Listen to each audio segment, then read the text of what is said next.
فقدت الأسرة الشرطية أحد أبنائها، حافظ الشرطة فوزي ملوك 47 سنة، التابع لأمن دائرة جليدة بولاية عين الدفلة،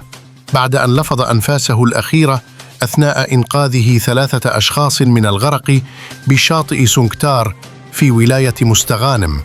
يوم الاثنين 28 جويلية 2025. وكان الفقيد يقضي عطلة رفقة عائلته بمستغانم، فلما شاهد 3 أشخاص في وضعية حرجة وسط الأمواج اندفع لإنقاذهم وتمكن من إخراجهم تباعاً إلى بر الأمان، غير أن الجهود التي بذلها أنهكته، فتسببت في فقدانه الوعي وأسلم روحه الطاهرة إلى بارئها وهو في طريقه إلى المستشفى رغم محاولات إنقاذه. ونعت المديرية العامة للأمن الوطني فقيدها بكلمات مؤثرة، وأكدت أن هذا العمل البطولي سيظل خالداً في سجل الشرف والتضحية، وجسد الفقيد بأفعاله معاني الواجب الإنساني الذي يحمله رجال الشرطة في حماية الأرواح حتى خارج أوقات عملهم.